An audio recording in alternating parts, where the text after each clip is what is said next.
Dear friends, before beginning my talk, allow me to extend my warm greetings to you all. For the first time in more than 2 years, I am speaking personally to you through this video message, which was produced a few days before the 2020 Catholic Identity Conference. As you can see, I am very well. My health is excellent, and I am even better in spirit. This is also thanks to your prayers, to the support and the encouragement I receive from you and from so many friends and brothers from all over the world. Together we are all united in prayer and in the holy battle which we are called to fight, each on his own respective front, all gather under the mantle of the Most Holy Virgin, the Queen of the Victories, and under the protection of Saint Michael the Archangel. I especially wish to thank Michael Matt, who kindly invited me with holy perseverance to speak to you. I believe that now is an opportune time for me to deliver the following address. The subject of my talk would be how the revolution of Vatican II serves the New World Order. We live in extraordinary times. As each of us has probably understood, we find ourselves in a historical moment in time. Events of the past, which once seemed disconnected, prove now to be unequivocally connected, both in the principles that inspire them and in the goals they seek to achieve. A fair and objective look at the current situation cannot help but grasp the perfect coherence between the evolution of the global political framework and the role that the Catholic Church has assumed in the establishment of the New World Order. To be more precise, one should speak about the role of that apparent majority in the Church, which is actually small in number but extremely powerful, and which, for brevity's sake, I will summarize as the Deep Church. Obviously, there are not two churches, something that would be impossible, blasphemous and heretical, nor has the one true Christ Church today failed in her mission, perverting herself into a sect. The Church of Christ has nothing to do with those who, for the past 60 years, have executed a plan to occupy her. The overlap between the Catholic hierarchy and the members of the Deep Church is not a theological fact, but rather a historical reality that defies the usual categories and as such must be analyzed. We know that the New World Order project consists in the establishment of tyranny by Freemasonry, a project that dates back to the French Revolution, the Age of Enlightenment, the end of the Catholic monarchies, and the declaration of war on the Church. We can say that the New World Order is the antithesis of Christian society.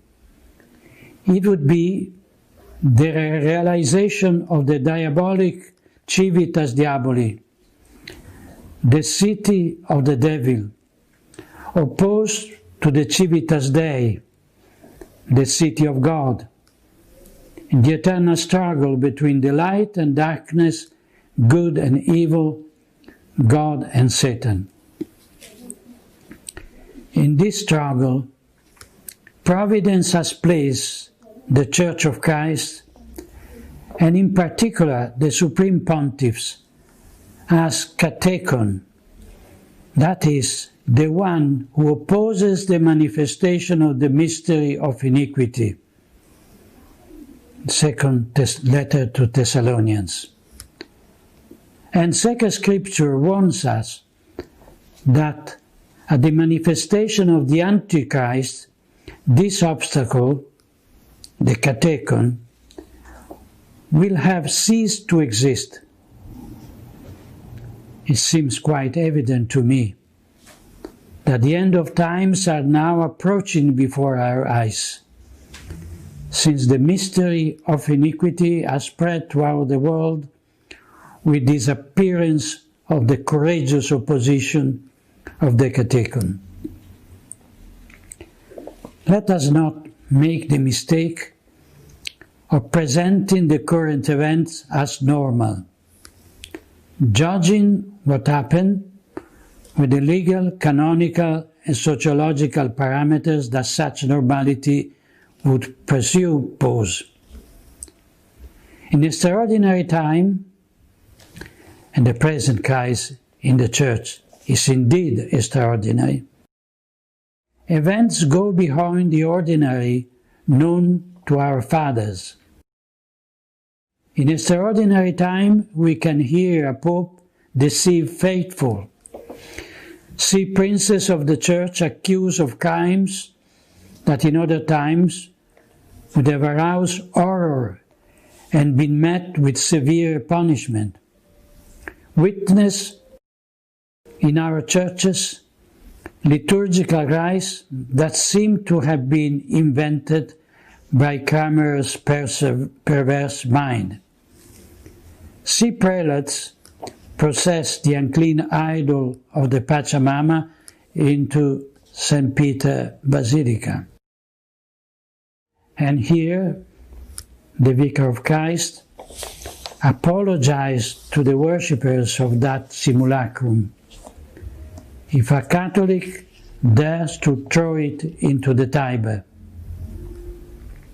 In these extraordinary times, we hear a conspirator, Cardinal Gottfried Daniels, tell us that since the death of John Paul II, the Mafia of St. Gallen has been plotting to elect one of their own to the Peter's chair, which later turned out to be Jorge Mario Bergoglio.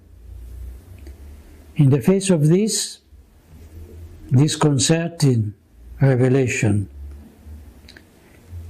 we might well be astonished that neither cardinals nor bishops express their indignation nor ask that the truth be brought to light.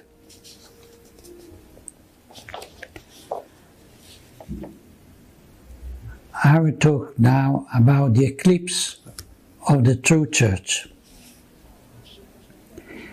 For 60 years, we have witnessed the eclipse of the true church by an anti-church that has progressively appropriated her name, occupied the Roman Curia and her dicasteries, dioceses and parishes, seminaries and universities, convents and monasteries. The anti-church has usurped her authority, and its ministers wear a sacred garment. It uses her prestige and power to appropriate her treasure, assets, and finances. Just as happened in nature, this eclipse does not take place all at once. It passed from light to darkness when a celestial body inserts itself between the sun and us. This is a relatively slow but inexorable process in which the moon of the anti-church follows its orbit until it overlaps the sun, generating a cone or shadow that projects over the earth. We now find ourselves in this doctrinal, moral, liturgical, and disciplinary cone or shadow. It is not yet the total eclipse that we'll see at the end of time, under the reign of the Antichrist, but it's a partial eclipse, which let us see the luminous crown of the sun encircling the black disk of the moon. The process that led to the today eclipse of the Church began with the modernism, without a doubt. The anti-church followed its orbit despite the solemn condemnations of the magisterium, which in that phase shone with the splendor of truth. But with the Second Vatican Council, the darkness of this spurious entity came over the Church. Initially, it obscured only a small part, but darkness gradually increased. Whoever then pointed to the sun, deducing that the moon would certainly obscure it, was accused of being a prophet of doom, with those forms of fanaticism and intemperance that arise from the ignorance and prejudice. The case of Archbishop Marcel Lefebvre and a few other prelates confirms, on one hand, the far-sightedness of these shepherds, and, on the other hand, the disjointed reaction of their adversaries, who out of fear of losing power, using all their authority to deny the evidence and kept hidden their own true intention. To continue the analogy, we can say that in the sky of the faith, an eclipse is a rare and extraordinary phenomenon. But to deny that during the eclipse darkness spreads, just because this does not happen under ordinary conditions, is not a sign of faith in the effectibility of the Church, but rather an obstinate denial of the evidence or bad faith. The Holy Church, according to Christ's promises, will never be overwhelmed by the gates of hell, but does not mean that she will not be, or is not already, overshadowed by her infernal forgery, the anti-church. That moon, not by chance, we see under the feet of a woman in the book of the Revelation. I quote, "A great sign appeared in heaven, a woman clothed with the sun, with the moon under her feet, and on her head a crown of 12 stars." The moon is under the feet of the woman, with above all mutability, above all earthly corruption, above the law of fate and the kingdom of the spirit of this world.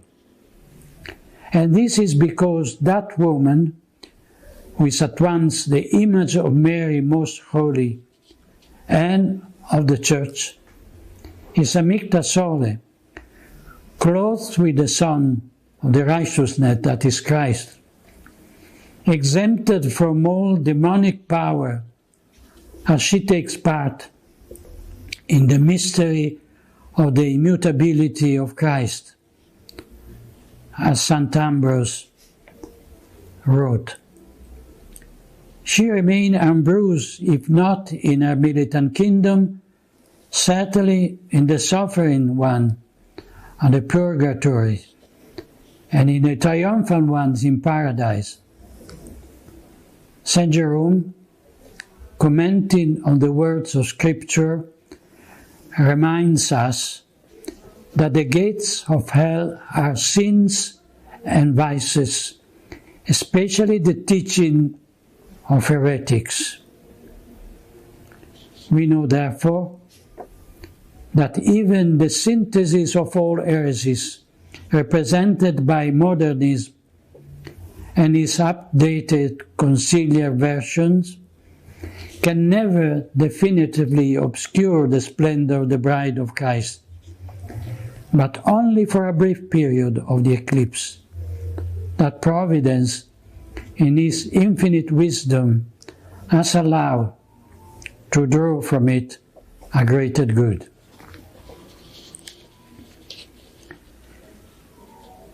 The abandonment of the supernatural dimension. In this talk, I wish especially to deal with the relationship between the revolution of Vatican II and the establishment of the New World Order.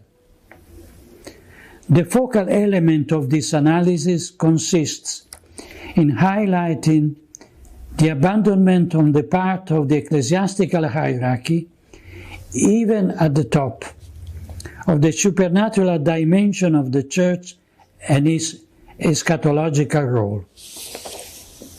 With the Council, the innovators erased the divine origin of the Church from their theological horizon, creating an entity of human origin similar to a philanthropic organization.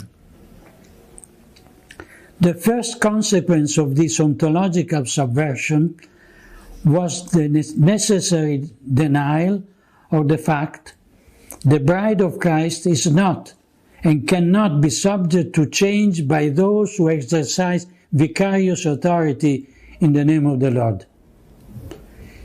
She is neither the property of the Pope nor of the bishop or theologians, and as such, any attempt at aggiornamento lowers her to the level of a company that, in order to garner profit, renews its own commercial offer, sells its leftover stock, and follows the fashion of the moment.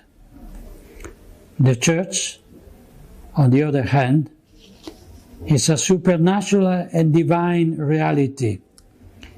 She adapts the way she preaches the gospel to the nations, but she can never change the content of one iota, nor deny her transcendent momentum by lowering herself to mere social service.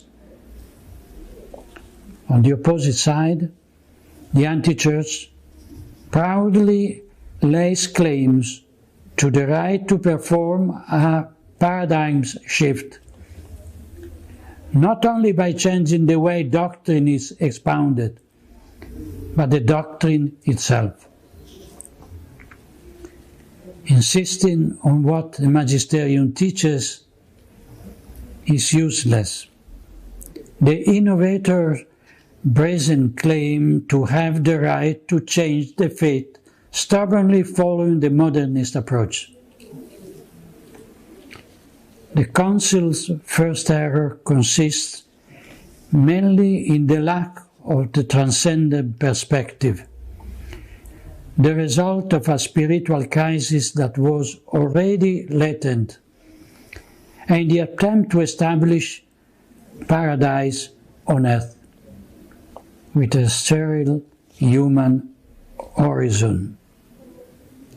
In line with this approach, Fratelli Tutti sees the fulfillment of an earthly utopia and social redemption in human brotherhood, pax ecumenica between religions, and welcoming migrants.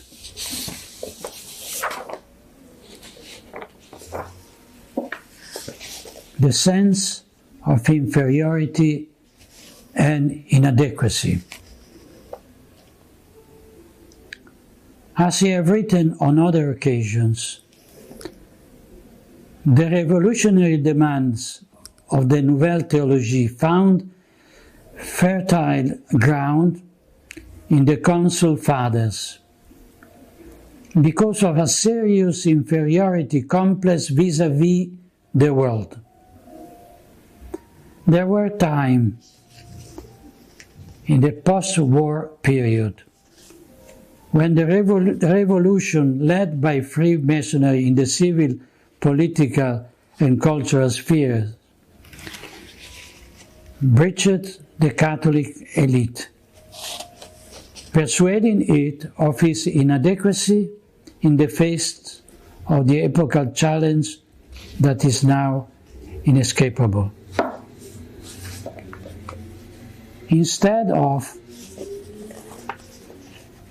questioning themselves and their faith, this elite bishop, theologian, intellectual recklessly attributed responsibility for the imminent failure of the Church to a rock-solid hierarchical structure, to a monolithic doctrinal and moral teaching, looking at the defeat of the European civilization that the Church had helped to form. The elite thought that the lack of agreement with the world was caused by the intransigence of the papacy and the moral rigidity of priests not wanting to come to terms with the zeitgeist and open up. This theological approach stems from the false assumption that between the Church and the contemporary world there can be an alliance, a consonance of intent, a friendship. Nothing could be further from the truth, since there can be no respite in the struggle between God and Satan, between light and darkness. I quote from the Genesis, "I put enmity between thee and the woman, and between thy seed and her seed.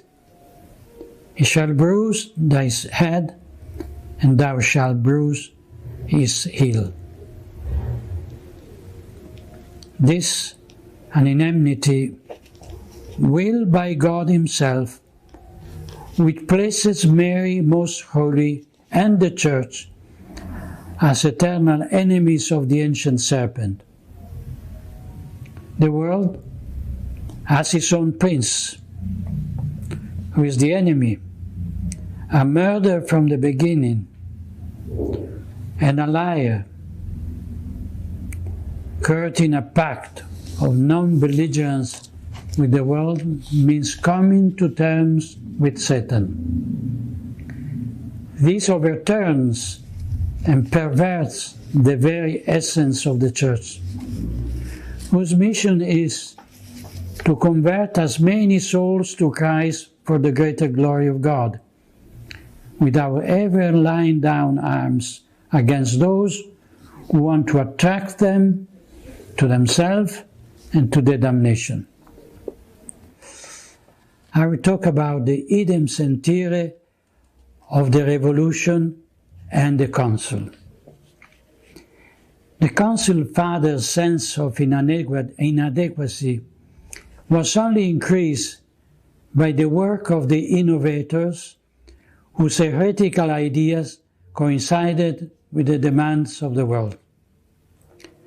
A comparative analysis of modern thought confirmed the idem sentir, the same feeling or same mind, of the conspirators with every element of the revolutionary ideology. I leave the description of these comparative details in the written version of my lecture.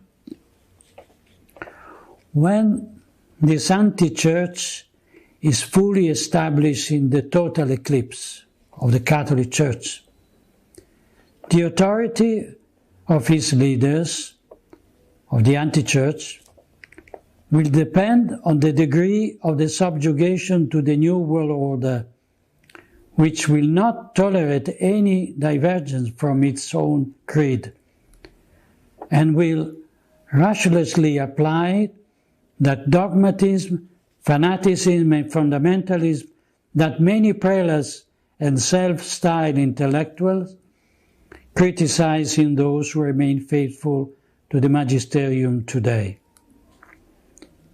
In this way, the deep church may continue to bear the trademark Catholic Church, but he will be the slave of the new order thinking, reminiscence of the Jews who, after denying the kingship of Christ before Pilate, were enslaved to the civil authority of their time.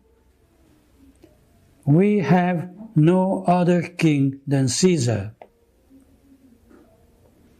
Today's Caesar commands us to close churches, wear a mask, suspend the celebration under the pretext of pseudo-pandemic. The communist regime persecutes the Chinese Catholics, and the world hears nothing but silence from Rome. Tomorrow a new Titus will sack the council temple, transporting his remains to some museum, and divine vengeance at the end of the pagans will have been achieved once again. I will talk now of the instrumental role of the moderate Catholic in the revolution. Some might say that the Council Fathers and Popes who presided over that assembly did not realize the implication that their approval of the Vatican II documents would have for the future of the Church.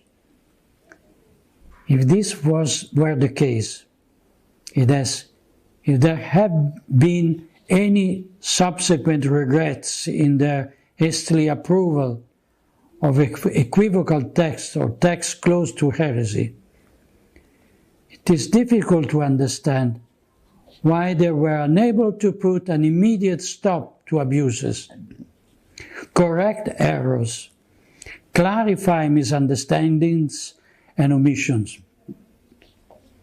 And above all, it is incomprehensible why the ecclesiastical authority has been so ruthless against those who defended the Catholic truth, and at the same time was terribly accommodating to rebels and heretics.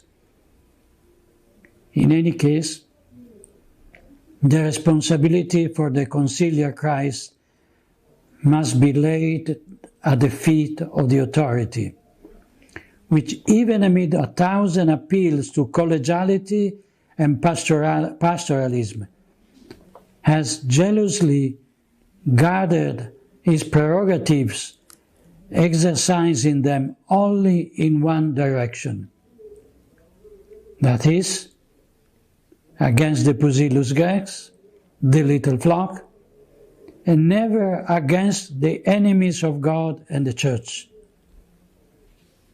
The very rare exceptions when a heretic theologian or revolutionary religious has been censored by the Holy Office only offer tragic confirmation of a rule that has been enforced for decades, not to mention that many of them, in recent times, have been rehabilitated without any abjuration of their errors, and even promoted to institutional positions in the Roman Curia or pontifical ateneums. This is the reality that emerges from what I have described above. However, we know that, in addition to the progressive wing of the Council and the traditional Catholic wing, there is a part of the episcopate, the clergy and the people, that attempts to keep equal distance from what it considers two extremes. I'm talking about the so-called conservatives, that is, a centristic part of the ecclesiastical body that ends up carrying water for the revolutionaries, because while rejecting their excesses, it shares the same principles. The error of the conservatives lies in giving a negative connotation to the traditionalism and in placing it on the opposite side of progressivism. The aurea mediocritas, via media, consist in arbitrarily placing themselves not only between two vices, but between virtues and vice. They are the ones who criticize the excesses of the Pachamama or the most extreme Bergoglio's statements, but who do not tolerate the council being questioned, let alone the intrinsic link between the conciliar cancer and the current metastasis. The correlations between political conservatism and the religious conservatism consists in adopting the center, a synthesis between the right thesis and the left antithesis, according to the Hegelian approach so cherished by moderate supporters of the Council.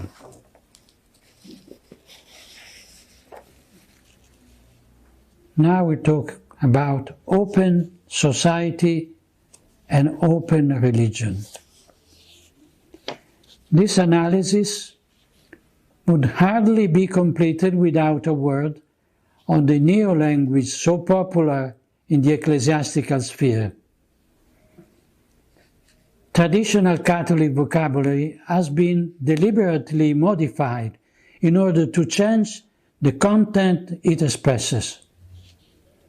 The same has happened in the liturgy and preaching, where the clarity of the Catholic exposition has been replaced by ambiguity and the implicit denial of dogmatic truth.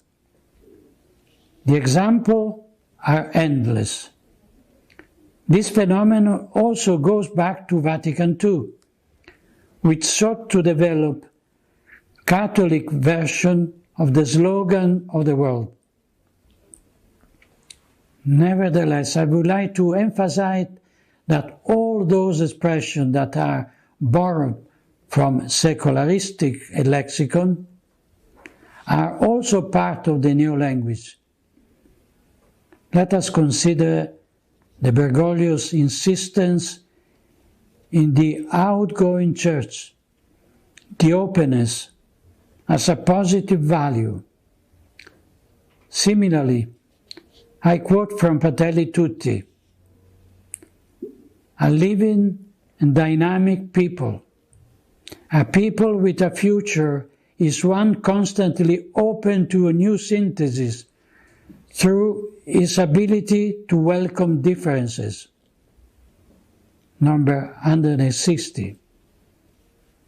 I quote again, "The church is a home with open doors.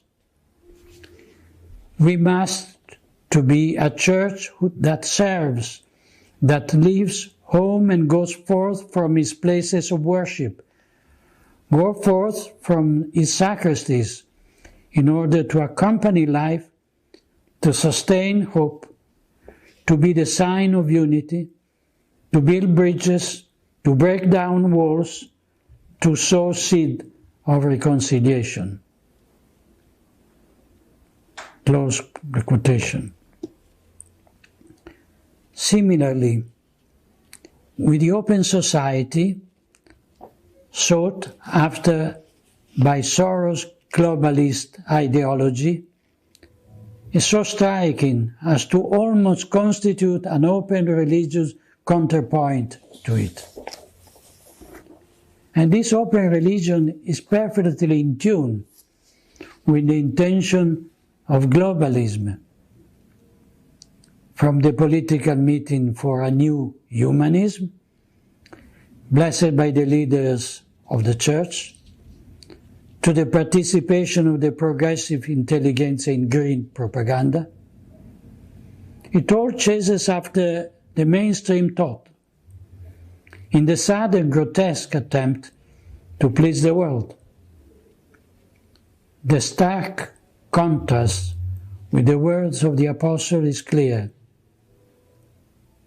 I quote from the Epistle to the Galatians. "Am I now trying to win the approval of human being or of God? Or am I trying to please people? If I were still trying to please people, I would not be a servant of Christ." The Catholic Church lives under the gaze of God.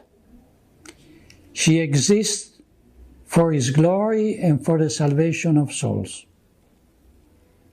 The anti-church lives under the gaze of the world, pandering to the blasphemous apotheosis of man and the damnation of souls. During the last section of the Second Vatican Ecumenical Council, before the Synod's fathers, these astonishing words of Paul VI resounded in the Vatican Basilica.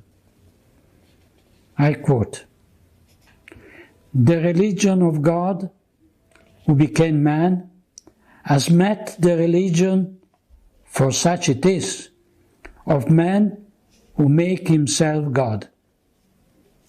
And what happened?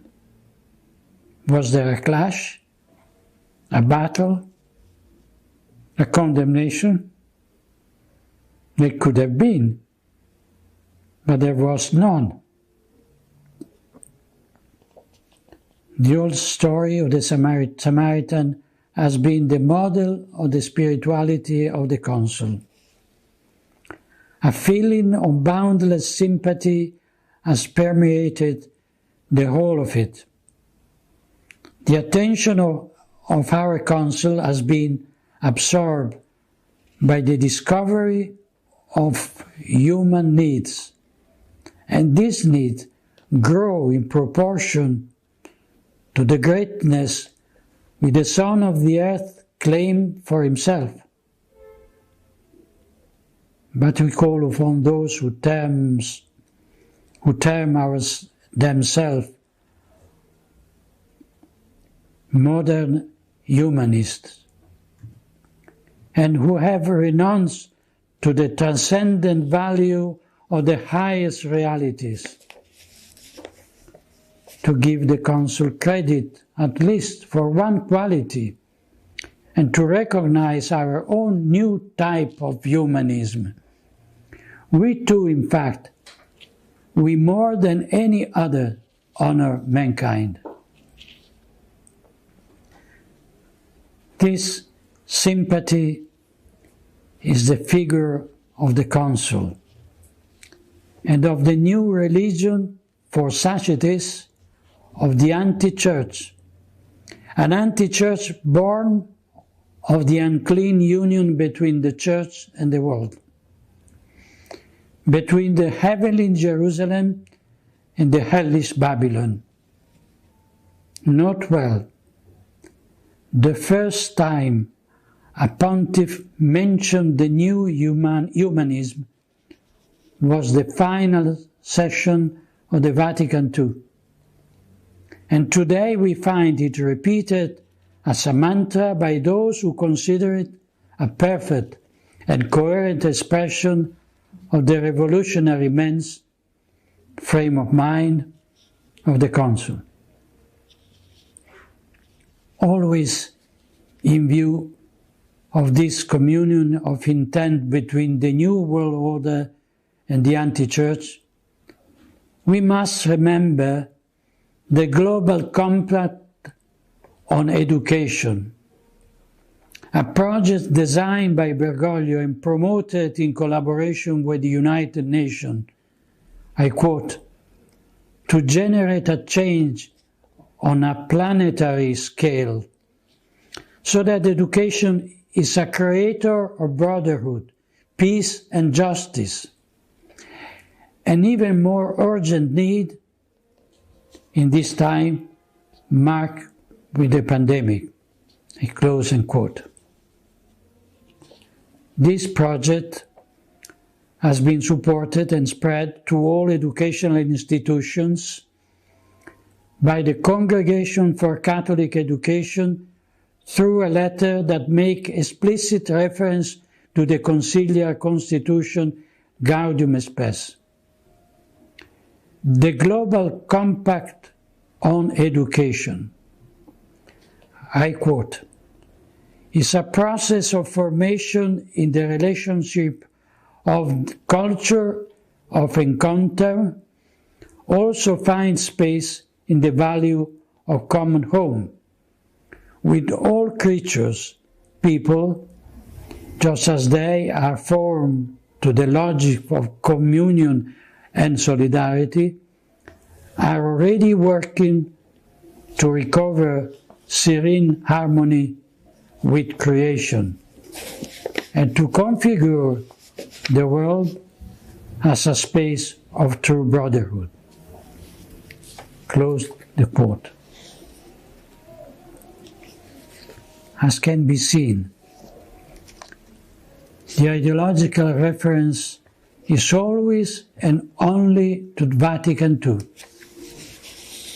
because only from that moment on did the anti-church place man in the place of God, the creature in the place of the Creator. The new humanism obviously has an environmental and ecological frame into which are grafted both the encyclical Laudato Si and the green theology. The Church with Amazonian face on the 2019 Synod of Bishops with this idolatrous worship of Pachamama in the presence of the Roman Sanhedrin. The Church's attitude during the COVID-19 demonstrated on one hand the hierarchy's submission to the diktats of the state, in violation of the Libertas Ecclesiae, which the Pope should have firmly defended.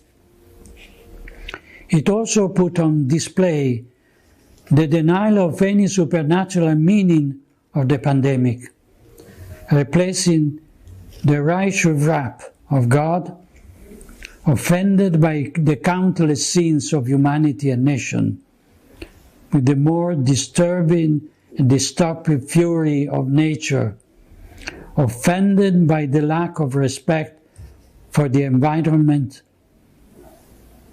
And I would like to emphasize that attributing a personal identity to nature, almost endowed with intellect and will is a prelude to her divinization. We have already seen such a prelude of this under the very dome of St. Peter Basilica.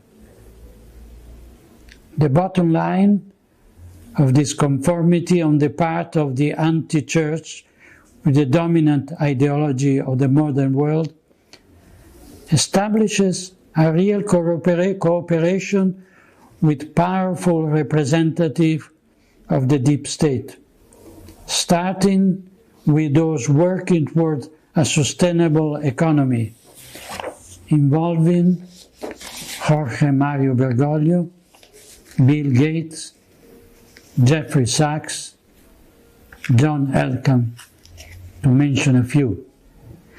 Allow me a brief word about the political situation in the United States on the eve of the presidential election. Fratelli Tutti seems to be a form of Vatican endorsement of the Democratic candidate in clear opposition to Donald Trump, and a few days after Francis refused to grant an audience to Secretary of State Mike Pompeo in Rome. This confirms which side the children of light are on and who the children of darkness are. I'm talking now about the ideological foundation of brotherhood. The theme of brotherhood, an obsession for Bergoglio, finds itself first formulation in Nostra Aetate and Dignitatis Humanae. The latest encyclical, Fratelli Tutti, is the manifesto of this Masonic vision in which the cry Liberté, Égalité, Fraternité replaced the gospel for the sake of a unity among men that leaves out God. Note that the document on human fraternity for world peace and living together, signed in Abu Dhabi on February 4, 2019, was proudly defended by Bergoglio with this word, I quote, "From the Catholic point of view, the document did not go 1 millimeter beyond the Second Vatican Council." I close the quote. Cardinal Miguel Ayuso Guizot, President of the Pontifical Council for Interreligious Dialogue, comments in the Civiltà Cattolica, I quote, "The Catholic Church's commitment to interreligious dialogue, which opens the way to peace and fraternity, is part of her religious mission and at its roots in the Council event." I close the quote. Once again, the Council of Vatican II confirms that it is at the origin of Bergoglian metastasis. The fil rouge, the common thread that unites the Council with the cult of the Pachamama, also passed through Assisi, as my brother Athanasius Schneider rightly pointed out in his recent speech. And speaking of the anti-church, Archbishop Fulton Sheen describes the Antichrist, I quote, "Since his religion will be brotherhood without paternity of God, he will deceive even the elect." Close the quote. We seem to see the prophecy of the venerable American Archbishop coming true before our eyes. It is not surprised that the infamous Grand Lodge of Spain. After having warmly congratulated his paladin raised to the throne, once again paid homage to Bergoglio with these words. I quote, Pope Francis' latest encyclical shows how far the present Catholic Church is from its previous positions. In Fratelli Tutti, the Pope embraced the universal brotherhood, the great principle of modern Freemasonry. Close the quote. The reaction of the Grand Oriente of Italy is not dissimilar. I quote, These are the principles that Freemasonry has always pursued and guarded for elevation of humanity. Close the quote. I remember that in the Masonic documents of the Alta Vendita since the 19th century, an infiltration of Freemasonry into the Church was planned. I quote, You too will fish some friends and lead them to the feet of the Apostolic See. You will have preached revolution in tiara and cope, proceeded under the cross and banner, a revolution that will need only little help to set the quarters of the world on fire. I will talk now of the cause and effect.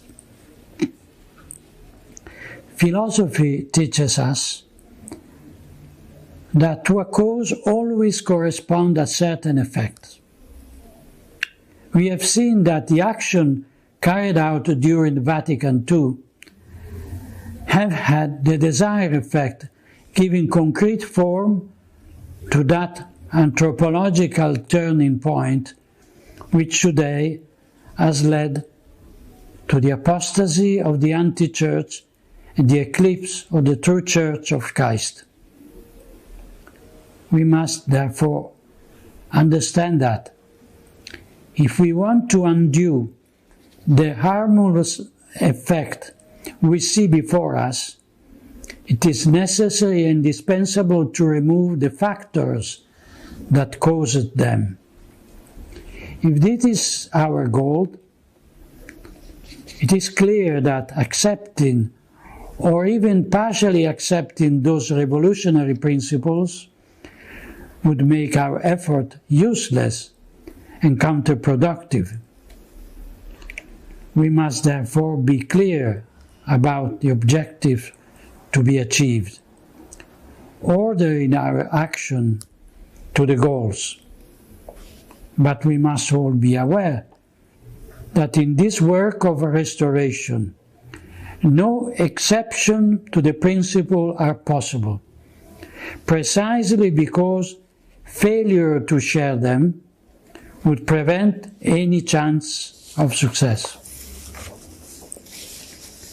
Therefore, let us put aside once and for all the vain distinction concerning the presumed goodness of the Council, the betrayal of the will of the Synod Fathers, the letter and spirit of Vatican II, the magisterial weight or lack of thereof of its act, and the hermeneutic of continuity versus that of rupture. The anti-church has used the label ecumenical council to give authority and legal force to its revolutionary agenda, just as Bergoglio calls his political manifesto of allegiance to the New World Order an encyclical letter. The cunning of the enemy has isolated the healthy part of the Church, turning between having to recognize the subversive nature of the council document, thus having to exclude them from magisterial corpus, and having to deny reality by declaring them apolitically orthodox in order to safeguard the infallibility of the magisterium. The dubia represented an humiliation of the princes of the Church, but without untying the doctrinal knots brought to the attention of the Roman pontiffs. Bergoglio does not respond, precisely because he does not want to deny or confirm the implied errors, thus exposing himself to the risk of being declared heretic and losing the papacy. This is the same method used with the council, where ambiguity and the use of imprecise terminology prevent the condemnation of the error that has been implied. But the jurist knows very well that, in addition to the blatant violation of the law, one can also commit a crime by circumventing it, using it for evil purposes. Contra legem fit, quod infraudem legit fit. The Latin would say, what circumvents the law is against it. To conclude, the only way to win this battle is to go back to doing what the Church has always done, and to stop doing what the anti-Church asks of us today, that which the true Church has always condemned. Let us put our Lord Jesus Christ, King and High Priest, back at the center of the life of the Church, and above that, at the center of the life of our communities, of our families, of ourselves. Let us restore the crown to Our Lady Mary, Most Holy, Queen and Mother of the Church. Let us return to celebrate the traditional Holy Liturgy worthily, and to pray with the words of the saints, not with the rambling of the modernists and heretics. Let us begin again to savor the writings of the fathers of the Church and the mystics, and to throw into the fire the works imbued with modernism and immanent sentimentalism. Let us support with prayers and material help the good priests who remain faithful to the true faith, and withdraw all support from those who have come to terms with the world of his lies. And above all, I ask you in the name of God, let us abandon that sense of inferiority that our adversaries have accustomed us to accept. In the Lord's war, they do not humiliate us. We certainly deserve every humiliation for our sins. No, they humiliate the majesty of God and the bride of the Immaculate Lamb. The truth that we embrace does not come from us, but from God. To let truth be denied, or to accept that it must justify itself before the heresies and errors of the anti-Church, is not an act of humility, but of cowardice and pusillanimity. Let us be inspired by the example of the holy Maccabees martyrs before a new Antiochus, who ask us to sacrifice to idols and to abandon the true God. Let us respond with their words, praying to the Lord.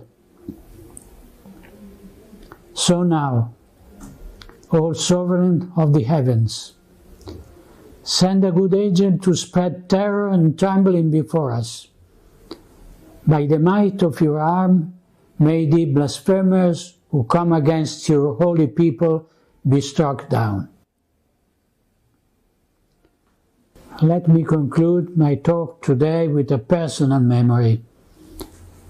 When I was Apostolic Nuncio in Nigeria, I learned about a magnificent popular tradition that came out from the terrible war in Biafra, and which continued to this day. I personally took part in it during a pastoral visit to the Archdiocese of Onitsha, and I was very impressed by it. This tradition, called Block Rosary Children, consists in a gathering of thousands of children, even very young ones, in each village or neighborhood for the recitation of the Holy Rosary, to implore peace. Each child holding a little piece of wood, like a mini altar, with an image of Our Lady and a small candle on it.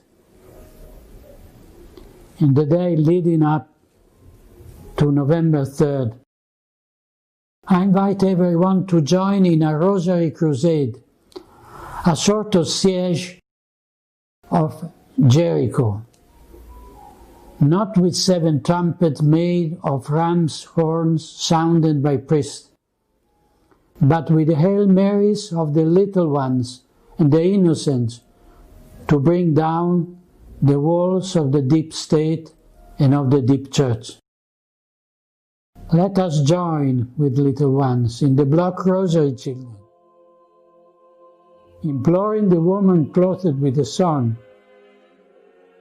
that the reign of Our Lady and Mother may be restored, and the eclipse that afflicts us shortened.